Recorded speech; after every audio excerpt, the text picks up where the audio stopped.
ఓ నీతి కథను విందామా? నిర్గమకాండం 20వ అధ్యాయం 7వ వచనం. నీ దేవుడైన యెహోవా నామమును వ్యర్థముగా నుచ్చరింపకూడదు. అజయ్కు చక్కని గుర్రం ఉన్నది. దానిని ఎక్కి రోజు షికారుకు వెళ్ళేవాడు. దానిని చెలో, ఆగు అనడం అతనికి ఎంత మాత్రమూ నచ్చలేదు.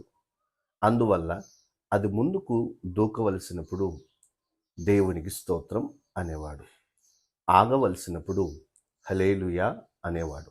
ఓ రోజు అతడు చాలా స్పీడ్గా వెళ్ళుచున్నప్పుడు అక్కడ ఒక లోయ ఉన్న విషయం అతనికి జ్ఞాపకం వచ్చింది.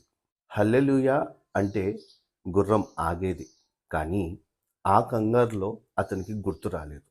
అతడు గుర్రాన్ని ఆగు అన్నాడు, గుర్రం ఆగలేదు.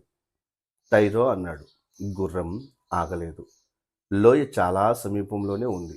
అకస్మాత్తుగా అజయ్కు హల్లెలూయా అంటే గుర్రం ఆగుతుందని జ్ఞాపకం వచ్చింది.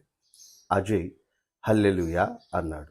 గుర్రం వెంటనే ఆగిపోయింది, లోయకు 10 అడుగుల దూరంలో. అజయ్కు దేవుడు చాలా పెద్ద ప్రమాదం నుండి తప్పించినందుకు చాలా సంతోషం కలిగింది.